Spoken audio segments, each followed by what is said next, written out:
Welcome to Teams Top Notch Academy. So we have this question today. 3 raised power n minus this all over this. Write the solution. So first you are given this. So what you do now is you write given. We take the person that the question that was given is 3 raised power n minus 3 raised power n minus 1 all divided by 3 raised power 3 multiplied by 3 raised by n minus 27 multiplied by what? 3 raised by n minus 1. Do you understand? So that is it. 3 raised by this. So what do you do again now? What do you do again? From here, you should know that there's a lot of indices you're going to apply here. Do you understand? So you know that this 3 here is governing both n and what? Minus 1. It's just like having 3 bracket n minus what? 1. So we are having here 3 raised by n dot 3 raised by what? Minus 1. So if you apply the multiplication law of indices for this now, if you apply the multiplication law of indices here, when we say that they must have the same base, do you understand? They must have the same base. So that means you pick one of the base, which is 3, then add the powers, which is n. If you add, which is plus bracket minus what? 1, which is the same as 3 raised by n minus what? 1.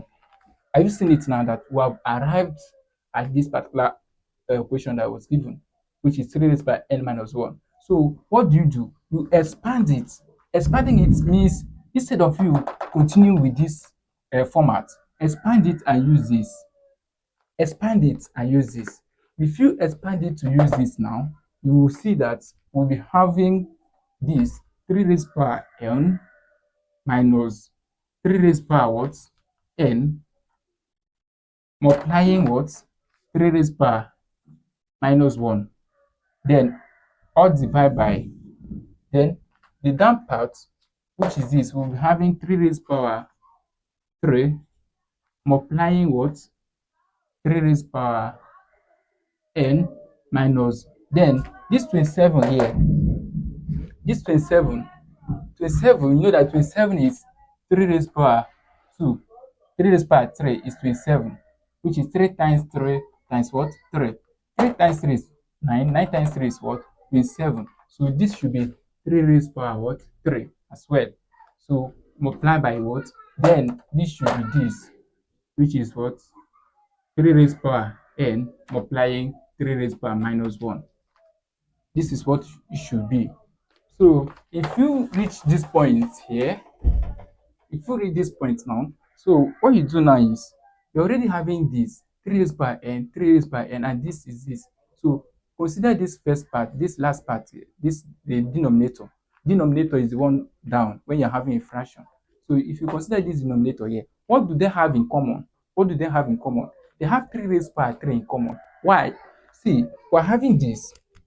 We're having a 3 raised by 3. Do you understand? Multiply by 3 raised by what? 3 raised by n minus 3 raised by 3 multiply by what? 3 raised by n dot 3 raised by minus 1. So what do? What you do now is you treat this separately. You're treating this, you're treating what? This separately. So if you treat them separately, you now group, that is grouping, to find what they have in common. If you find what they have in common, they have 3 raised by 3 in common. This one have 3 raised by 3 in what?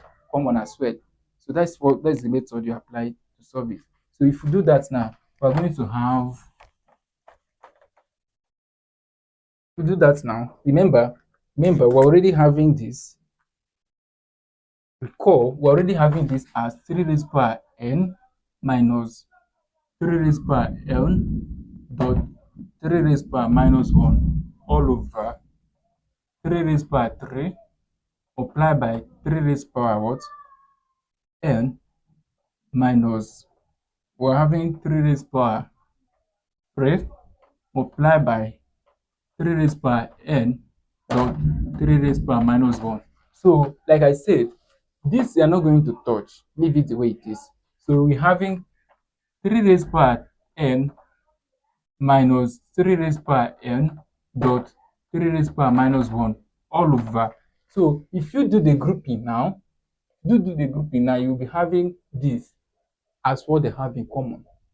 To bring out what they have in common, that is what they call factorization. Factor out, bring out that particular thing they have in common. So that is factorization. So if you bring out what they have in common, which is 3 raised by 3, you'll be having this. If you remove 3 raised by 3 from here, you'll be having 3 raised by 3. If you remove 3 raised by 3 here, you will be left with what? 3 raised by n. We're done with this. Can you see it? We're done with this. So we'll come to this. If you bring out 3 raised by 3 here, you'll be left with 3 raised power n dot 3 raised power what?